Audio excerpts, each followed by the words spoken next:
Bienvenidos al canal Revelando la Palabra. En esta ocasión vamos a estar estudiando el capítulo 13 de Apocalipsis, versículos iniciales, que nos hablan de la primera bestia que surge del mar y vamos a identificar inequívocamente qué poder o poderes terrenales se trata, ya que este es un actor presente en nuestros días, pero que va a cobrar gran protagonismo en los tiempos finales. Vamos a hacer una primera lectura del texto para ponernos en situación.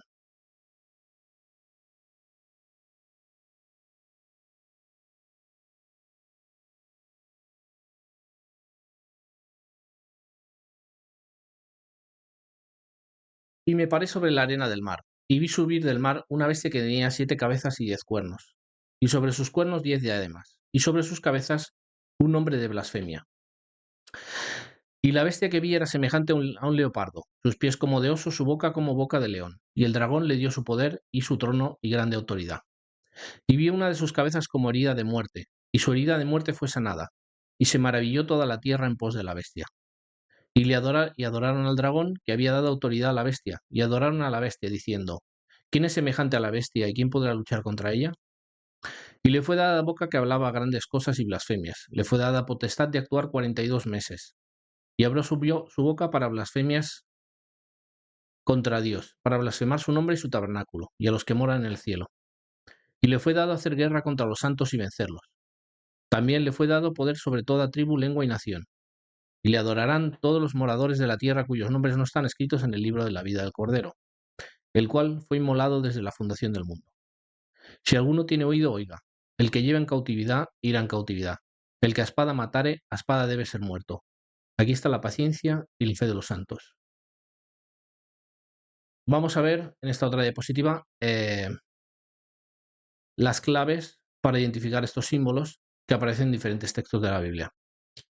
El mar, por ejemplo, lo podemos ver en Apocalipsis 17:15 y nos dice que el agua, este mar, son pueblos, muchedumbres, naciones y lenguas.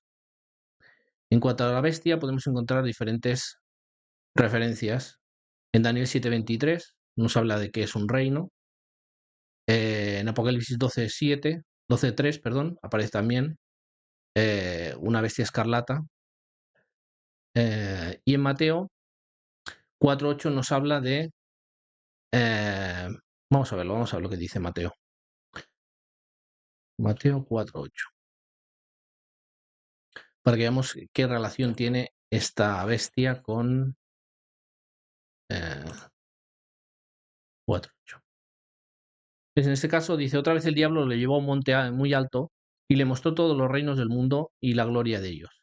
Y le dijo: todo esto te daré si postrado me adorares.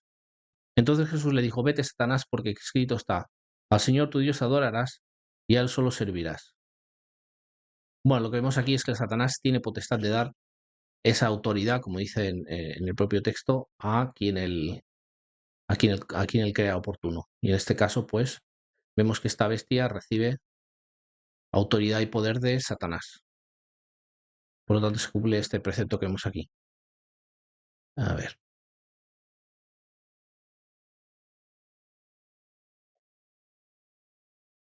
Por lo tanto, la bestia es el reino de Satanás sobre la tierra durante las edades. O sea que es una especie de dinastía de este reino a través de las distintas edades en este caso, desde Babilonia, lo veremos más adelante. Las 7 cabezas. ¿Qué significa las 7 cabezas? Pues tenemos una referencia aquí en Apocalipsis 17, de 9 al 10. Y nos dice que son imperios que forman una dinastía satánica. No son contemporáneos, son consecutivos. Se habla de una serie de cabezas y dice que en un momento dado dice que 5 han caído, una es y ha de venir una séptima después. Por lo tanto, quiere decir que son exactamente eso, que no son, que son de alguna manera reinos o imperios que no son contemporáneos, sino que son consecutivos. Los 10 cuernos. Tenemos referencia en Daniel 7:24, que nos dice que son reyes. En Apocalipsis 17:12 también tenemos una referencia de estos 10 cuernos, en la bestia escarlata, en la bestia que monta la mujer. Y en Daniel, en el capítulo 2, versículos 41 al 44, en este caso, la figura que tenemos aquí no son 10 cuernos, pero son, nos habla de unos pies que son en parte de barro y en parte de hierro, y precisamente esos pies los forman 10 dedos, de la misma manera que nos habla de 10 cuernos, o sea que sería de algún tipo, sería un paralelo. Entonces lo que podemos determinar es que estos reinos forman un imperio y son contemporáneos.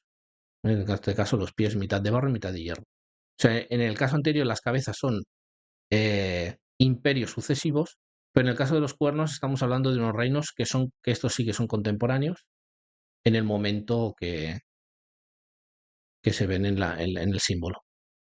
Dragón. En el Apocalipsis 12:9 nos dice claramente que el dragón es Satanás. Es la serpiente antigua y el diablo y Satanás. Herida de muerte. En este caso, la herida de muerte podemos ver que es un paralelo de Apocalipsis 17, 8 y 11, que es la cabeza que era, no es y será. La bestia que era, no es y será. Después de un periodo de inactividad, se reedita de uno de los reinos de la dinastía aztánica, la herida mortal sanada. La actividad está relacionada con la capacidad legal de persecución del pueblo de Dios. Quiere decir que la herida de muerte, tanto la herida de muerte como este texto dice era, no es y será, tiene que ver con que ese imperio va a tener un periodo de inactividad y que luego va a reanudar. La boca que habla grandes cosas. Tenemos referencias, por ejemplo, en Daniel 7:20 y 25. Ahí está relacionado con un cuerno pequeño que habla también grandezas y blasfemias. Y después tenemos una referencia también muy clara en el propio Apocalipsis 13, en el versículo 6. Guerra a los santos y los 42 meses. Aquí tenemos también una referencia en Daniel 7:25, donde nos habla de un periodo de tiempos y medio tiempo, que serían 1 año, 2 años y medio año, que serían 3 años y medio, que son 42 meses. En Apocalipsis 12:14 nos habla también de este periodo de 42 meses.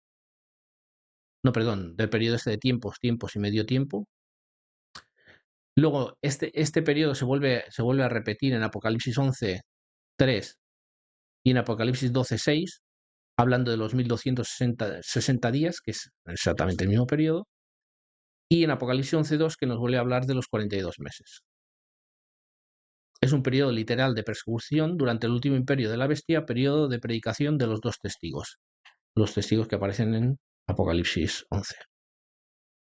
Entonces, teniendo claro estos símbolos y cuál es su significado, vamos a interpretar el texto. Por lo tanto, la interpretación sería la siguiente. El último imperio de Satanás con capacidad de persecución religiosa es reeditado en una forma de organización política y territorial preexistente. Todas las naciones de la Tierra se someten voluntariamente a este poder, que se convierte en global. Ese es un poder anticristiano que perseguirá al pueblo de Dios durante 3 años y medio, por no someterse a sus imposiciones contrarias a la ley de Dios. Este poder no puede ser derrotado a través de la fuerza. Los santos son martirizados al final de este periodo, y es Cristo en su venida el que lo depone para establecer el reino de Dios. Esto tenía en cuenta un poco los textos que hemos visto en Daniel, en Apocalipsis 13 y 17. Identificación del imperio final. Según Daniel capítulo 2, es un cuarto reino a contar desde el imperio babilónico, Daniel 2:40. Por tanto, la sucesión fue la siguiente: Babilonia, Medo-Persia, Grecia y Roma. Por tanto, este imperio debe surgir de una división del imperio romano en 10 reinos coaligados.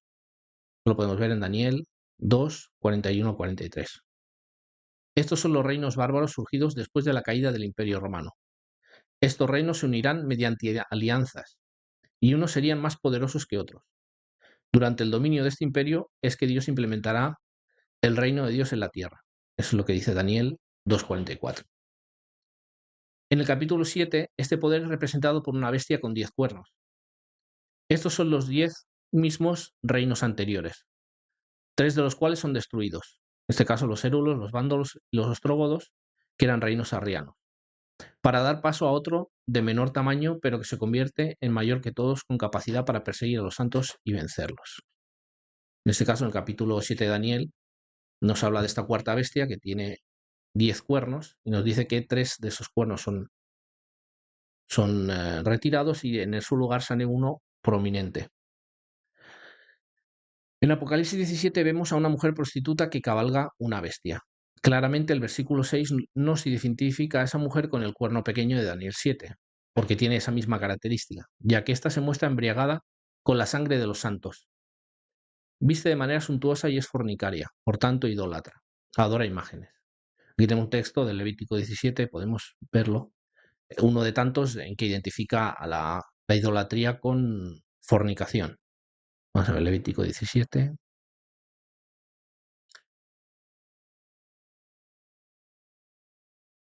17:7.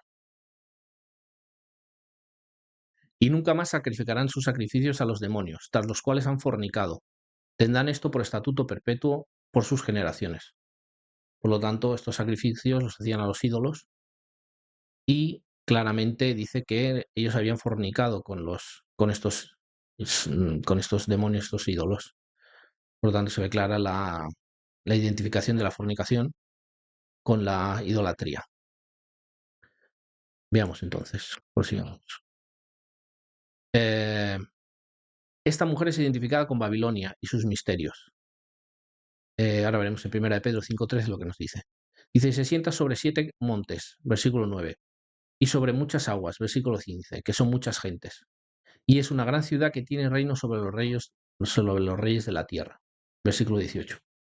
Así que tenemos todas estas pistas para determinar a ver quién es esta mujer. Resumiendo, nos dice que la identifica con Babilonia, que es un poder que es idólatra porque adora imágenes, que tiene misterios, que se sienta en una ciudad con 7 montes y que está sentada también sobre muchas aguas, que son mucha gente, y que es una ciudad que tiene reino sobre los reyes de la tierra. Me parece que nos deja poco a la imaginación. Vamos a verlo. Y en este caso nos va a ayudar Hollywood a identificar a esta ramera. Esto lo podemos encontrar en la película de Gladiator. La verdad que cuando yo lo vi me sorprendió mucho, pero es muy interesante. La gran puta nos amamantará. Dice, como vemos en el guión, eso es la película en el guión de la película Gladiator, y como es propio del buen cine, no hay frase que no deje a uno impasible. La gran puta nos amamantará es un taco expresivo que lanza el lanista próximo en la conversación que tiene con Máximo, cuando le comunica que van a ir a la Gran Roma a participar en los juegos organizados por el joven emperador en memoria de su difunto padre, Marco Aurelio. En el caso de Roma, esta frase está claro, se conecta con el mito de la fundación de Roma y sus distintas versiones. Así, Próximo y Máximo se ven instalados también en el mito de la fundación de Roma. Pues la frase hace alusión al mito de la loba y el amamantamiento de los gemelos Rómulo y Remo. También es sabida otra versión racionalista del mito, donde la loba no era sino una lupa en sentido sexual, una prostituta, que hubiera sido la que cuidó a los abandonados niños. Por tanto, se mezcla en la expresión la grosera e insultante de Próximo, el mito de Rómulo y Remo, la versión de la loba y la prostituta, con la aventura que va a iniciar de nuevo el lanista frustrado de tantos años actuando de provincias y Máximo, deseoso de cumplir su venganza contra la figura del emperador cómodo. Bueno, pues aquí podemos ver cómo esa expresión claramente nos identifica a la ciudad de Roma, porque a través de esa palabra polisémica que es lupa, que significa tanto prostituta como loba, y nos lleva al mito fundacional de la ciudad. También, como hemos visto antes, el Nuevo Testamento nos da una pista también sobre cuál podría ser esta Babilonia de la que nos habla Apocalipsis 17. Y es en 1 de Pedro 5:13. Vamos a ver este texto.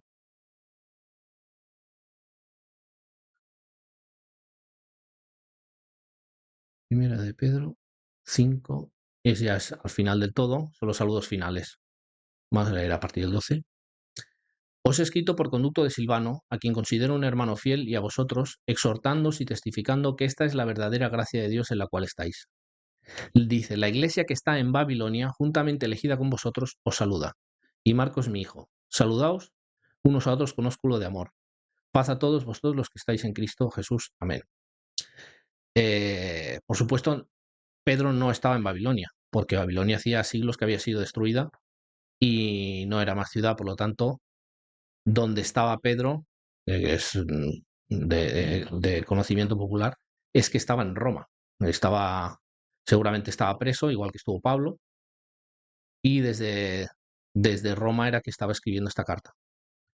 ¿Y por qué utilizaba esta expresión? Pues para identificar precisamente pues, la capital del imperio en ese momento.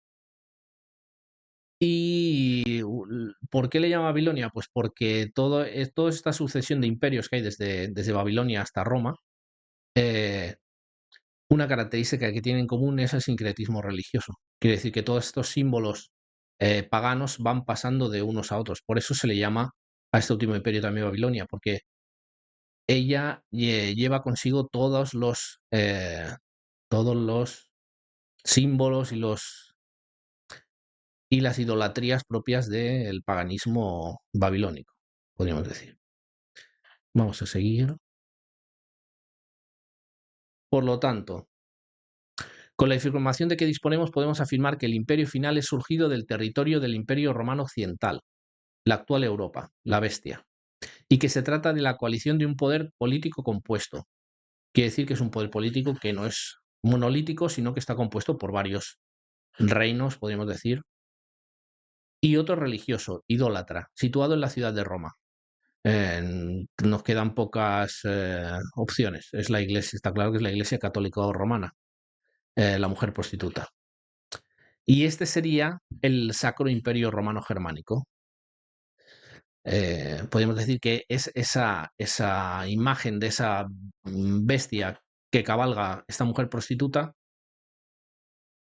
es una imagen de lo que fue en su momento el Sacro Imperio Romano Germánico. Veamos cómo en Apocalipsis 17:9 se nos dice que los 7 reyes, cabezas, 5 han caído y uno es. Por tanto, en tiempos de Juan, la sexta cabeza era el Imperio Romano y después de esta tenía que venir una séptima, el Sacro Imperio Romano Germánico.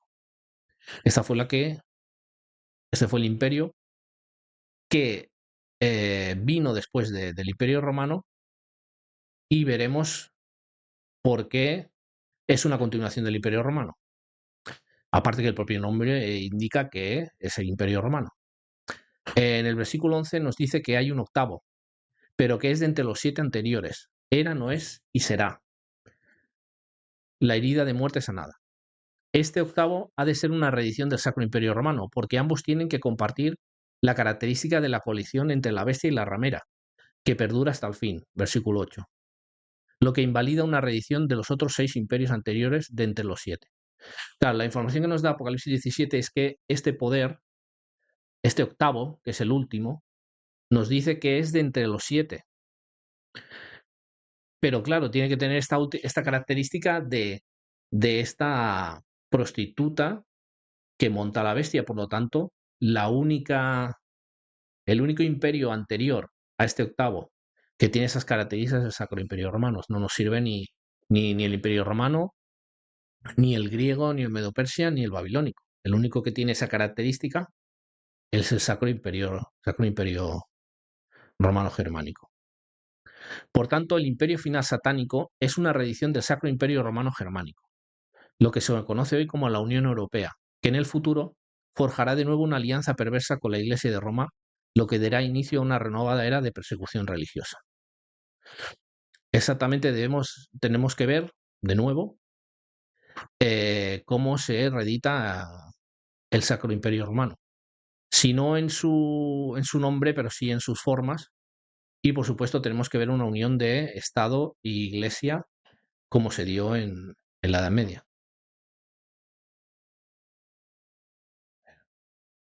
Veamos si es que realmente el Sacro Imperio Romano fue una continuación del Imperio Romano. Veamos qué dicen. Esto está extraído de Wikipedia de un artículo que se llama Disolución del Sacro Imperio Romano. Y dice lo siguiente. Desde la Edad Media, los europeos occidentales habían reconocido al Sacro Imperio Romano como la continuación legítima del antiguo Imperio Romano, debido a que sus emperadores habían sido proclamados como emperadores romanos por el papado. A través de este legado romano, los emperadores del Sacro Imperio Romano afirmaban ser monarcas universales, cuya jurisdicción se extendía más allá de las fronteras formales de su imperio y a toda la Europa cristiana y más allá. Tanto el papado como el Sacro Imperio Romano continuaron reclamando sus derechos tradicionales de jurisdicción universal en el período moderno temprano, que era su derecho a ejercer jurisdicción en todo el mundo, incluso si no tenían control de facto sobre los territorios particulares. Conjuntamente con el papado, el Sacro Imperio Romano presentaba el centro reconocido del mundo cristiano y uno de los pilares sobre los que descansaba.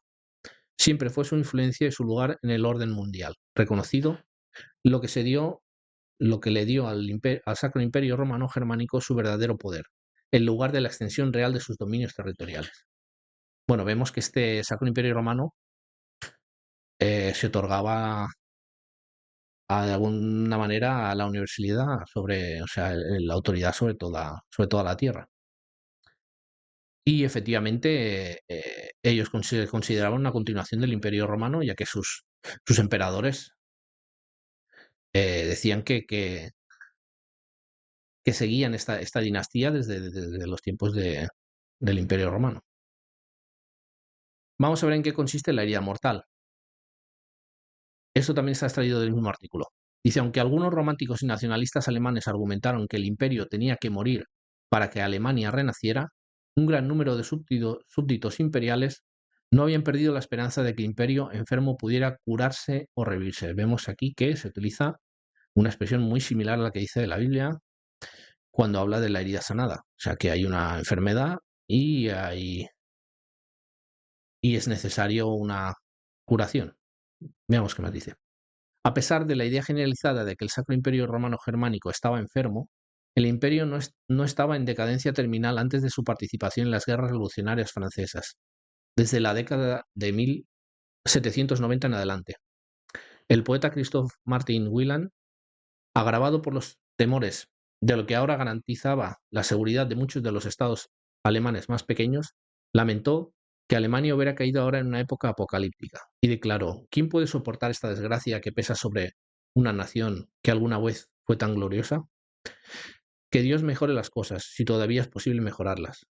Para algunos, la disolución del Sacro Imperio Romano fue vista como el fin final del antiguo Imperio Romano. En palabras de Christian Gottlob von Voigt, ministro de Weimar, si la poesía puede ir de la mano con la política, entonces la abdicación de la dignidad imperial ofrece una gran cantidad de material. El Imperio Romano ocupa ahora su lugar en la secuencia de imperios vencidos. En palabras del historiador inglés James Bryce, en su trabajo de 1864 sobre el Sacro Imperio Romano Germánico, el imperio era la institución política más antigua del mundo y la misma institución que fue fundada por Augusto en el 27 a.C. Bueno, aquí vemos claramente que ellos están convencidos de que era una continuación del Imperio Romano y que en el momento que el imperio de alguna manera llegó a su final, eh, consideraban que se había sido el fin del Imperio Romano que inició Augusto en el 27 a.C. Por lo tanto, efectivamente, este imperio es considerado una continuación del Imperio Romano. Veamos otros textos. La imagen del Apocalipsis también se usó con frecuencia asociado al colapso del Sacro Imperio Romano con un inminente fin del mundo, haciéndose eco de las leyendas medievales de un último emperador romano, una figura profetizada que estaría activa durante el fin de los tiempos. Esto es muy interesante. A título oficial, el papado consideró que el hecho de que el Sacro Imperio Romano no fuera restaurado en el Congreso de Viena, junto con otras decisiones tomadas durante las negociaciones, era perjudicial para los intereses de la Iglesia Católica y los derechos de la Iglesia. Podemos ver cómo aquí la Iglesia reconoce que el hecho de que no hubiera un emperador romano que protegiera el estatus de la Iglesia los ponía en una situación delicada.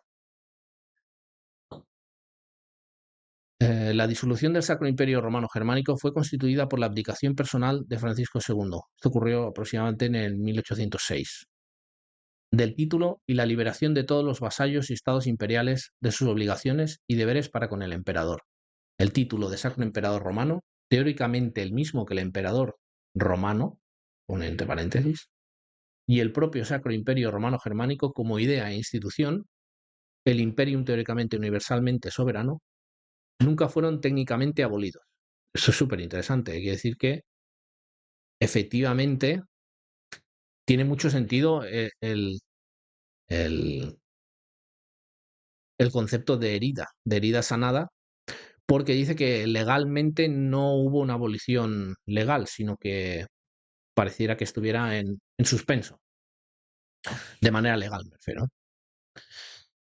Nota. Por tanto, la herida mortal es una disolución del Sacro Imperio Romano y la abolición de la figura del emperador, por lo cual la herida sanada es la recuperación de ambas instituciones, quizá no en sus mismos términos, pero sí en su espíritu. O sea, que podemos identificar a esta herida mortal como la disolución del Sacro Imperio Romano después de la abdicación del emperador, que fue lo que trajo después de todo lo que serían las constituciones liberales que permitieron la libertad de conciencia e hicieron que el papado perdiera completamente el poder que había tenido. Vamos a ver las semejanzas entre el Sacro Imperio Romano y la actual Unión Europea, para ver si es posible que la sanación de la herida se trate de efectivamente la nueva Unión Europea y si cuadra exactamente con la profecía. Vamos a ver lo que dice. En su opúsculo Unidos en la diversidad, la Unión Europea como un imperio, Foundation Europa Cultural 2015, el profesor de Economía Política de la Universidad de Georgetown, Estados Unidos, Josep María Colomer, analiza la Unión Europea como un imperio y trata de la semejanza entre la moderna Unión y el viejo Habsburgo. La antigua Federación Europea de origen medieval, iniciada por Carlomagno en el año 800, de la que Voltaire dijo sarcásticamente que no era ni sacro, ni imperio, ni romano. Perduró, sin embargo, a lo largo de 1000 años, hasta su disolución por Napoleón a principios del siglo XIX. Pues podemos ver cómo este profesor de economía política identifica a la actual Unión Europea como un imperio. Dice, un antecedente actual del imperio europeo es el imperio romano germánico, que duró 1000 años, desde Carlomagno hasta Napoleón. El imperio actual es mucho más germánico que romano. Tanto aquel imperio medieval como el actual comparten muchas cosas: fronteras móviles, monedas comunes, varias instituciones representativas, prioridad a los consensos y en las negociaciones, medios pacíficos y legalistas de solución de conflictos. Ninguno de los dos imperios ha sido imperialistas en el sentido de una política de conquista.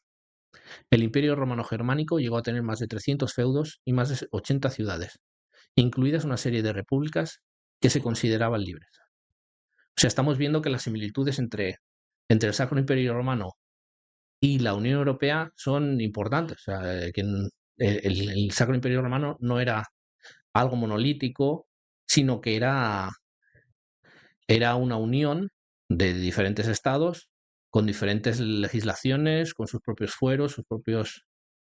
Y incluso había monedas comunes y varias instituciones representativas. O sea que es muy similar a la Unión Europea que tenemos hoy en día. Veamos lo que dijo alguien como Henry Kissinger. Mira, veamos aquí. Henry Kissinger ha escrito que la Unión actual se parece más al Sacro Imperio Romano Germánico que a la Europa del siglo XIX y que la institucionalización de la Unión Europea ha producido un grado de unidad que no se había visto en Europa desde el Sacro Imperio Romano Germánico. Diplomacy, a Touchstone Book, 1994. Por lo tanto, podemos ver que la similitud es importante. Por lo tanto, podría encajar perfectamente con la profecía.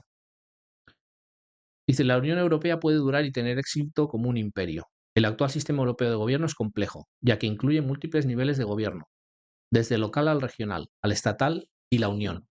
Ninguno de estos niveles de gobierno tiene el monopolio del abastecimiento de bienes públicos, ni es soberano para tomar decisiones finales en todos los temas.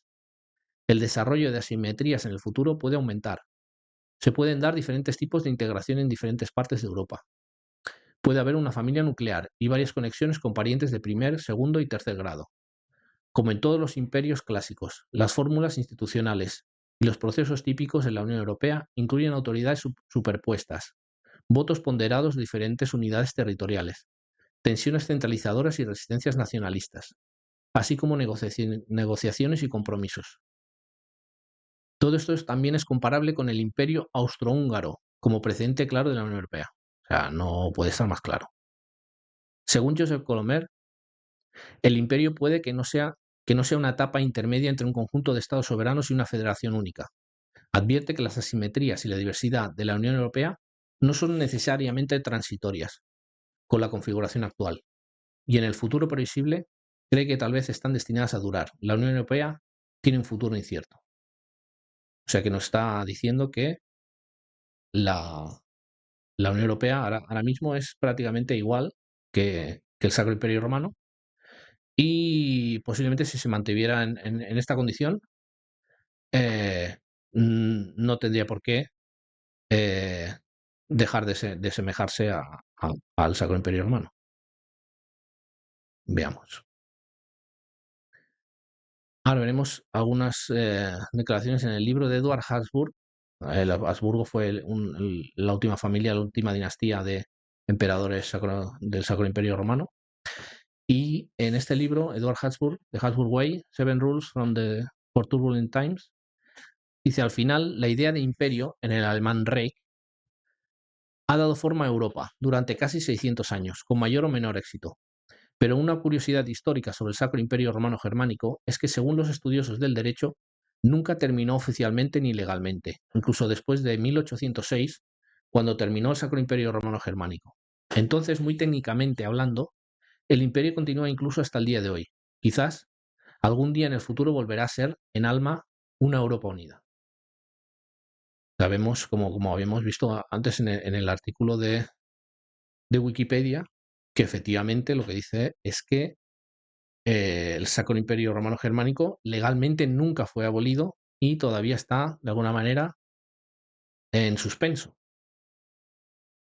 Dice entonces: el archiduque Edward Habsburg, quien es embajador de Hungría ante la Santa Sede y la Soberana Orden de Malta, parece estar presionando por un regreso a la monarquía y un Sacro Imperio Romano Germánico revivido.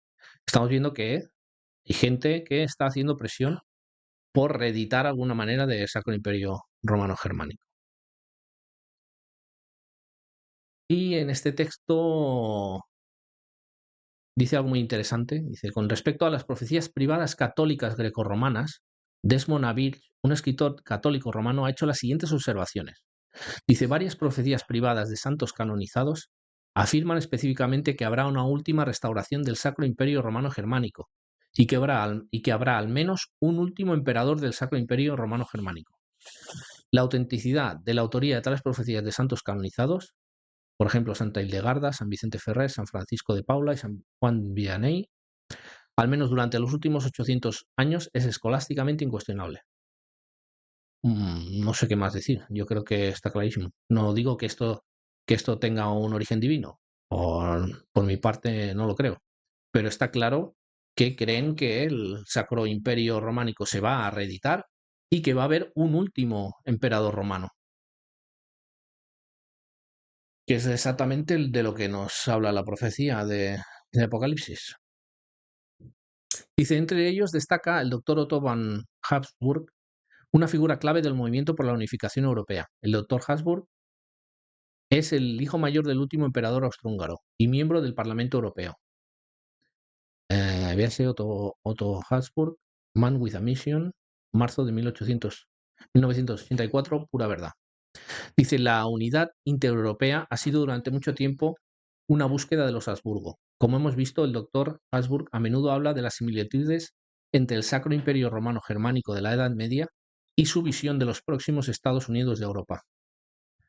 ¿Vale? Hay que decir que este señor dijo esto en tiempos del telón de acero, o sea que estamos hablando de hace muchísimos años. Pero decía que su visión de los Estados Unidos de Europa debía tener similitudes con el Sacro Imperio Romano. Dice: el doctor Habsburg ha defendido durante mucho tiempo un fuerte papel religioso en cualquier futura Europa unida. Considera a la Iglesia Católica Romana como el último baluarte de Europa. La cruz no necesita Europa, dijo una vez, pero Europa necesita la cruz. Estamos viendo cómo ese señor dice claramente que esta nueva Europa unida la Iglesia Católica tiene que tener un papel importante. Él cree que los europeos deben ser despertados a su herencia religiosa histórica. Si sacamos el cristianismo del desarrollo europeo, no queda nada, declara. El alma se ha ido. El doctor Habsburg también ha llamado la atención sobre el papel potencial de la corona del Sacro Imperio Romano Germánico, que hoy reside en Schatzkammer, Tesoro Real en Viena. Christopher Hollis, en el prólogo del libro del doctor Habsburg, The Social Order of Tomorrow, señala que al doctor Habsburg le gustaría ver que Europa reanudara su unidad esencial, y en el simbolismo de esa unidad él piensa que la corona imperial de Carlomagno y del Sacro Imperio Romano Germánico bien podría tener su papel que desempeñar. Se está diciendo claramente que esta Unión Europea tiene que tener un emperador y que tiene que ser coronado con esa corona que está situada en Viena. Es en el modelo del Sacro Imperio Romano y Germánico que muchas figuras políticas europeas y líderes eclesiásticos ahora buscan la respuesta a los problemas políticos y religiosos de hoy. Creen que una alianza revivida entre Iglesia y el Imperio puede ser la clave, la única clave, para la supervivencia europea frente a las peligrosas condiciones mundiales. Pues poco queda más que decir. Declara Otto von Habsburg: estamos mucho más allá del punto de no retorno en el que todavía se puede volver al pasado reciente, por supuesto. Aún no hemos llegado a la otra orilla, pero no podemos volver atrás. Una Europa unida es inevitable.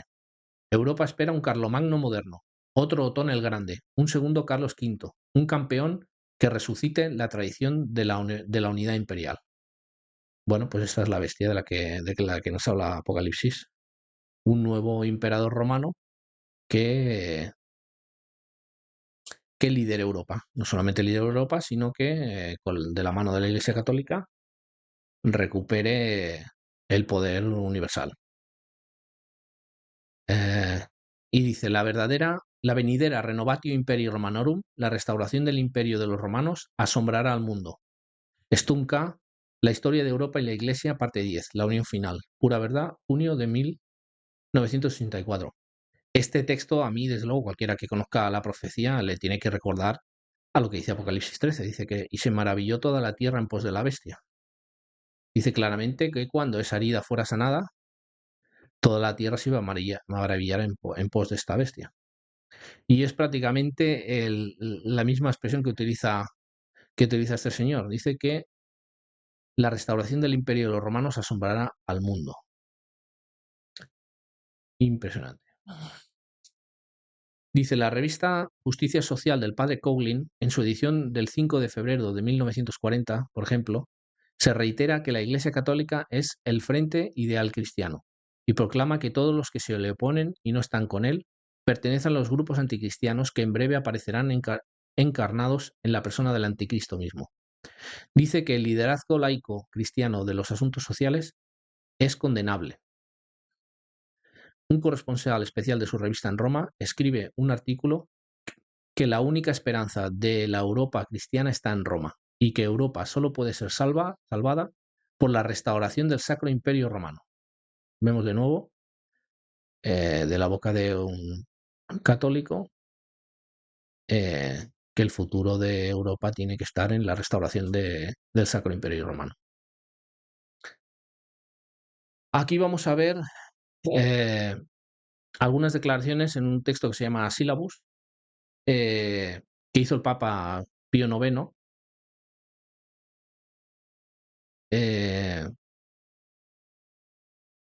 que fue Papa desde el 16 de junio de 1846 hasta el 7 de febrero de 1878.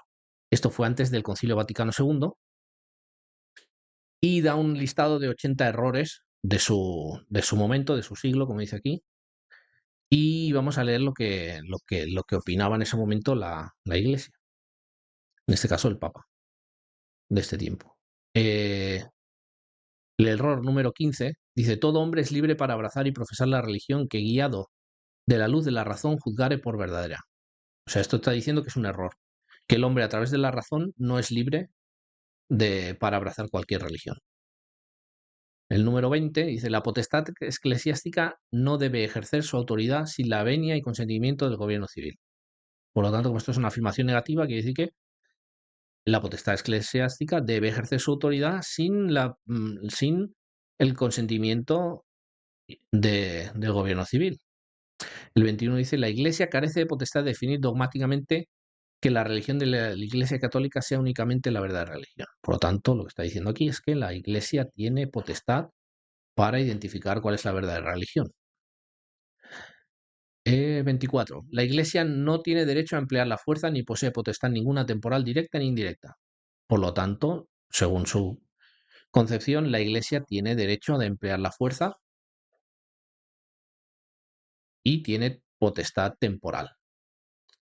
55. La Iglesia se ha de separar del Estado y el Estado de la Iglesia. Por lo tanto, la Iglesia necesariamente, según sus postulados, tiene que estar unida con el Estado. Sería 77. En esta nuestra época no conviene, ya que la religión católica sea tenida como la única religión del Estado, con exclusión de otros cualesquiera cultos. Por lo tanto, dice que debe ser la única religión del Estado. Dice, hasta aquí los errores de Pío IX condenan el sílabus, como opuestos a la verdad y la doctrina católica. Por tanto, quien no quiera condenarse debe abominar cada uno de estos errores y no favorecer a las personas o escritos que propagan o sostienen cualquiera de ellos. Por lo tanto, ahora veremos también en esta otra carta cómo las guerras de la Revolución Francesa y las guerras napoleónicas lo que propiciaron fue una serie de constituciones liberales que quitaron el poder a la Iglesia Católica para ejercer la coerción sobre la conciencia de las personas, imponiendo el culto y la adoración en la Iglesia Católica. Vamos a ver lo que dice Pío VII. Carta apostólica post tam diuturnitas al obispo de Troyes en Francia, condenando la libertad de cultos y de conciencia, acordada por la Constitución de 1814, Luis XVIII. Esta Constitución, como podemos ver, fue poco después de la abdicación de Francisco II, que fue el último emperador del Sacro Imperio Romano. Y veamos lo que dijo. Una nueva causa de pena de la que nuestro corazón está todavía muy vivamente afligido y que, lo confesamos, nos causa un tormento, un agobio y una angustia extremas. Es el artículo 22 de la Constitución. No solo se permite allí la libertad de cultos y de conciencia para utilizar los mismos términos del artículo, sino que además se promete apoyo y protección a esta libertad. Por otra parte, a los ministros de los llamados cultos no son necesarios ciertamente largos discursos dirigiéndonos a un obispo como vos, para haceros conocer claramente qué herida mortal se ha infligido a la religión católica en Francia con este artículo. O sea, vemos claramente, usa exactamente la misma expresión que utiliza la Biblia en Apocalipsis 13. O sea, está diciendo que ese artículo concreto de la Constitución estaba infligiendo una herida mortal en la Iglesia Católica. Dice, por lo mismo que se establece la libertad de todos los cultos sin distinción, se confunde la verdad con el error y se pone en el rango de las sectas heréticas e incluso de la pérfida judaica a la esposa santa e inmaculada de Cristo, la Iglesia fuera de la cual no puede haber salvación. Por otra parte, al prometer favor y apoyo a las sectas heréticas y a sus ministros, se toleran y se favorecen no solo sus personas, sino también sus errores. Es implícitamente la desastrosa y para siempre deplorable herejía de San Agustín menciona en estos términos. Ella afirma que todos los herejes están en el buen camino y dicen la verdad. Absurdo tan monstruoso que no puedo creer que una secta lo profese realmente. Pues bueno, ahí vemos claramente cómo este Papa Pío VII identifica la herida mortal como la promulgación por parte del poder civil de leyes de tolerancia religiosa o de libertad de culto. Dice, el primer papa liberal, aquel que se reía de los profetas de desgracia, convocó al primer concilio liberal de la historia de la Iglesia. Las puertas del redil fueron abiertas, y los lobos penetraron hasta la majada, y degollaron las ovejas. Vino el segundo papa liberal, el papa de la doble faz, el papa humanista. Derribó el altar, abolió el sacrificio, profanó el santuario. Llegó finalmente el tercer papa liberal, el papa de los derechos del hombre, el papa ecumenista, el papa de las religiones unidas, y se lavó las manos y cubrió sus ojos ante tantas ruinas, para no ver las llagas sangrientas de la hija de Sión, las heridas mortales de la esposa inmaculada de Jesucristo. Vemos otra vez la expresión. Que realmente la herida mortal fue infligida sobre la Iglesia Católica porque ésta perdió todo poder y autoridad sobre las conciencias de los súbditos de todos estos países. La fuente es el libro Le destronaron, del liberalismo a la apostasía, la tragedia conciliar, autor Marcel Lefebvre. Consideraciones finales. Por lo tanto, la restauración de un último emperador romano, coronado por el papado con la corona imperial, surgido de la final Renovatio Imperii Romanorum, la Unión Europea moderna, como reedición del Sacro Imperio Romano, marcará el inicio de los eventos descritos en Apocalipsis 13. Esta será la herida sanada de la bestia, que someterá al mundo entero en los últimos estertores de Satanás antes de la implementación del reino de Dios. Este poder ejercerá soberanía universal, tal y como ostentó el Sacro Imperio Romano, e impondrá al mundo su voluntad implementando un sistema satánico, perseguidor de los santos del Altísimo, a través de una administración implacable, basada en la inteligencia artificial y el control social, la pérdida total de las libertades individuales en favor de la paz y la seguridad, eliminando por completo la libertad de conciencia y de culto, tal como sucedió en el pasado, de la mano del papado, que una vez recuperado su poder usará de nuevo al Estado para ejecutar su malvada obra. Tal y como dice Apocalipsis 18:24, dice que en ella fue hallada la sangre de los profetas y de los santos, y de todos los que han sido muertos en la tierra. Efectivamente, este poder perseguidor de esta bestia escarlata que